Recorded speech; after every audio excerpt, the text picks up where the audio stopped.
Welcome back to Bowser Build Stuff. We are on this Honda Civic Hot Wheels car here, and I have redone the frame a little bit, did the cutouts for the wheels so that there's clearance. I made sure to leave some up here to put a magnet so that we can mount this thing. I have redone the control arms to be 4 mils by 4 mils by 8 mils and switched from metric 3 screws to metric 2 to give us a little bit more room to play in here. We have some components picked out here. So of course, a linear servo for the steering. Here is the brushed micro motor. I've already mounted a gear on it. A Fly Sky FS2A receiver, a 3.7 volt 170 milliamp hour battery, and a USB-C charge controller. It's 4.2 volts and 1 amp. And if you can catch what's wrong with that, some bonus points. When you look at these things to start with, right over here, it has a 202 labeled surface mount resistor. We want to switch out this 202 resistor with a 103. I may have a different set.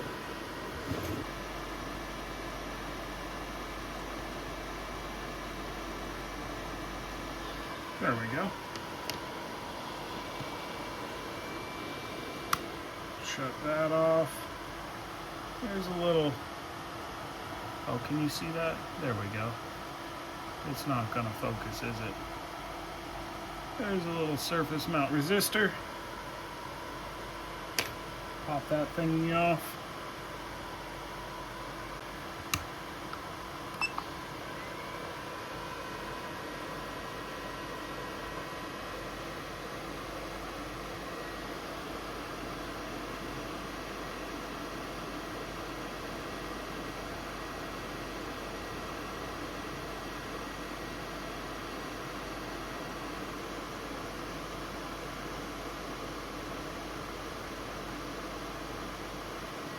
And there's that side.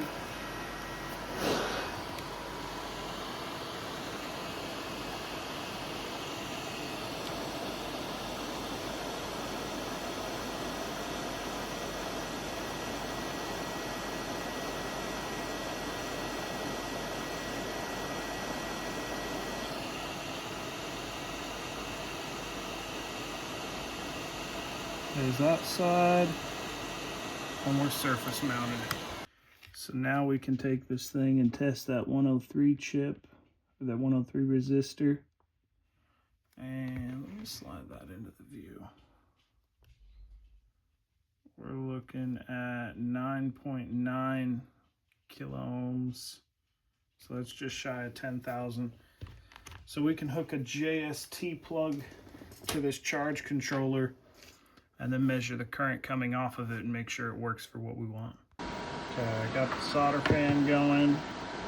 We're gonna hook this JST plug up where the battery would go so we can plug this thing in and check out what the charge current is. A little bit of solder here and a soldering iron. And we'll just real quick hit these.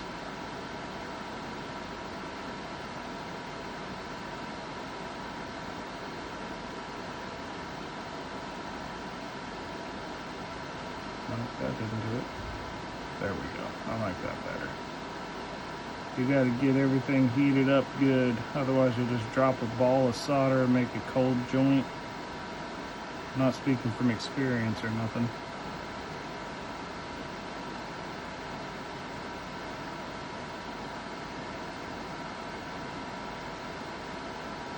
And when you abuse your solder tips and they don't like to work properly, it's better to twist the tip back and forth while you're trying to use it. All right, so we've got this JST plug on here. I've just hooked some jumpers up to it, and we're going to interrupt the positive here with a 10K resistor, or a 10 ohm resistor. rather. If I can get it to set down into the breadboard, that's always helpful when they cooperate. And we can grab this side here, run it into the positive on the battery. Okay, we can run the negative into the negative on the battery, and then we can plug in the charger, get the voltmeter hooked up, switch it over to DC millivolts, turn on the bench power supply, and you see the charger kick on and start working. And across here, we've got 31 millivolts, which should be 0.0031. And that makes sense because this thing, I mean, I just bought it, so it's probably pretty close to fully charged. When you measure the static voltage, it's 4.1. This should be 4.2 when they're fully charged. So seeing that it dropped that low in voltage, we know that it's functioning properly. We know it's doing what it's supposed to do. So now we know we're safe to just hook the charger directly up and let it charge. It's got a red light. It'll turn green or blue when it's done charging. And we know that this battery isn't going to puff up or overheat or explode, because they do that. They're pretty dangerous. They're pretty crazy, especially if they get punctured. So we want to be careful working with these. And yeah, it's got an overcharge protection circuit on it. You can see that kind of up here. And this has charge protection on it as well. I'm just adding another layer of safety here to make sure it doesn't get more current than it's supposed to.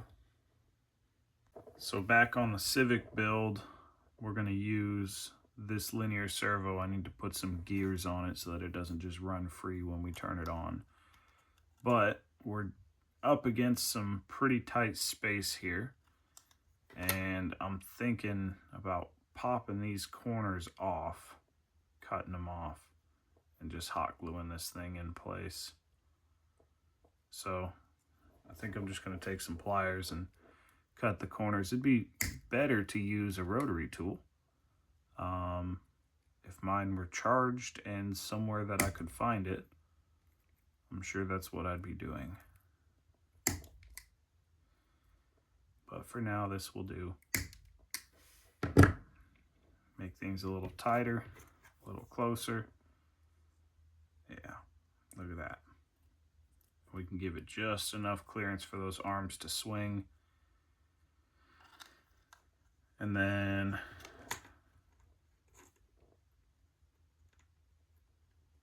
with that in place right there, where's that fly sky receiver? So this guy can fit like this, but we've got two kind of options when it comes to this. So this will fit sideways. It's exactly 25 mils. It'll fit perfectly back here. And we can either make solder connections to the points on here, or we can mount these pins in here kind of at an angle, and it puts us at a disadvantage because it kind of locks up the bind pin here, but you could just use a punch to push that, you know. We can kind of set it up like this, and then we can make actual plug connections, which might be easier. I think that's the route we'll probably go. And then somewhere around here, we've got to mount a battery and charge controller. Right, like that. I don't know if you can see that. I can't see the camera. But the motor is going to mount in the rear like this. And I think that'll work out, so we can start putting this thing together. So first step here, I've just got this fly sky receiver upside down with those pins right where they're supposed to be. I'll just put the helping hands upside down. You can kind of see that. just how I showed them in the last configuration. And we're just gonna start soldering. I'm gonna hit this pad first because it's pretty accessible. And once we get one done, we can kind of be a little more aggressive with it. There we go. There's one. Hoping you can see these. There we go.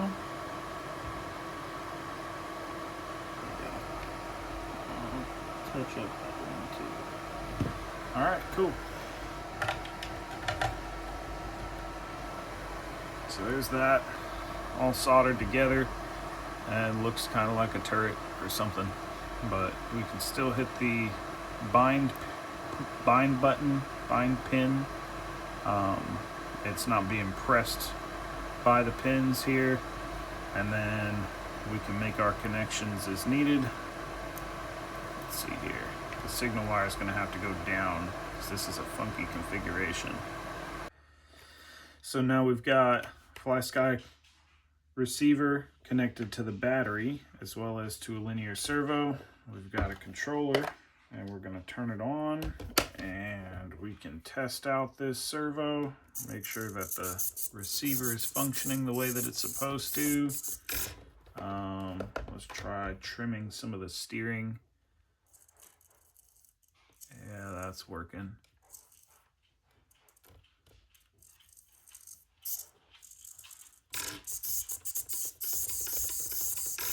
Yeah. All right. If it's sitting this way, when you steer, turn right, this is going to go right. When you turn left, this is going to go left. We want it inverted because when this goes right, it's going to turn the rack to the left. When it goes left, it's going to turn the rack to the right. So we want the motor forward, and we want to mount that thing pretty close. So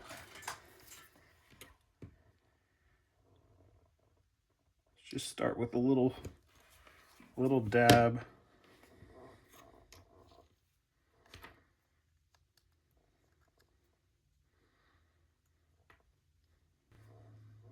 Okay. I like that. I did put gears on this servo, so we can let that set up. I have an axle. I've already mounted a gear on it, and we can set that through. And then this motor will mount just like this. And so I'll go ahead and add some hot glue. It looks like it's going to be off just a little bit. So let's do like right here. Just like that. Just like that. Okay. I'm pretty content with that.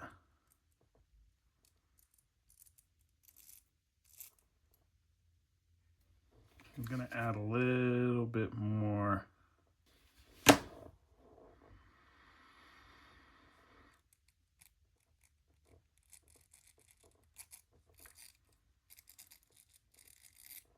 Okay. So we've got the negative out hooked up, and I'm just gonna touch that right quick.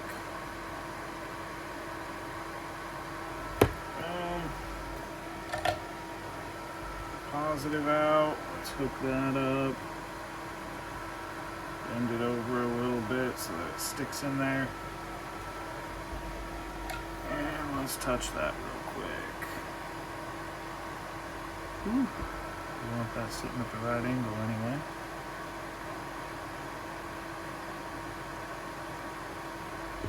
There we go. Alright, with this being as tight as it's going to be in here, I'm going to glue these back to back like this. I'll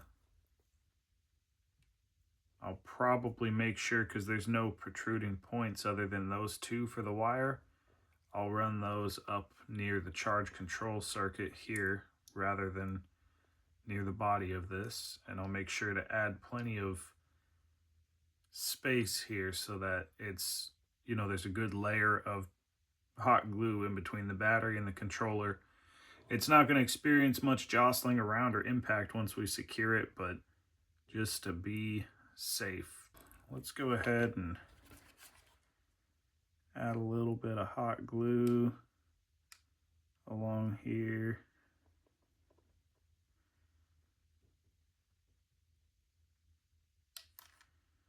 Just like that. And then we'll sandwich them kind of like that.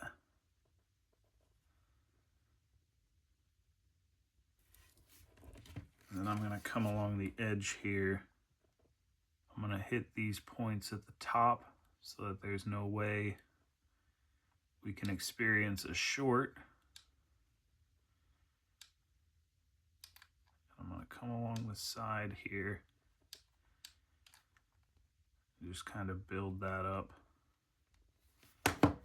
And so now we've got this kind of together, and we can set our receiver in just like this, and then this whole bundle can fit just like that, and we'll be in the business of charging and supplying power and everything else.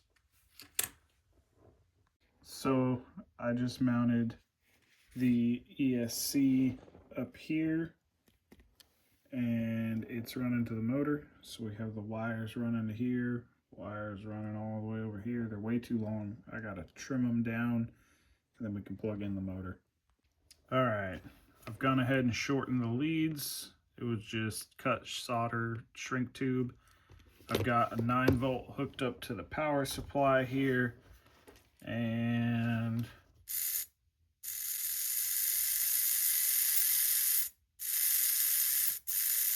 we've got a motor that functions. All right, sent a servo screw through the steering linkage into the arm of the linear servo. I've shortened the leads, connected everything up. We can put a battery in this and test it. Okay. And then if I connect this, we have steering. Let's hope you can see that. Okay. And of course, if the servo isn't perfect, you can adjust the steering trim to make it work. But that looks pretty good. So now comes the real struggle of figuring out where I'm going to put an off switch on this and whether or not I'm going to move the battery a little bit. So I've mounted the axles. I used hot glue because I ran out of super glue. Super glue would be better here, but that's all right.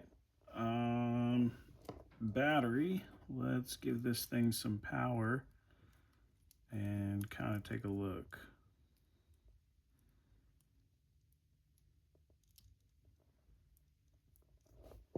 Okay, make sure that's in the shot there. So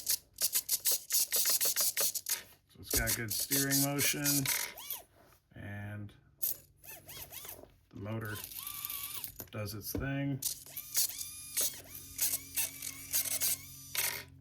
Okay. So part 3, we'll put tires on it and wrap this thing up.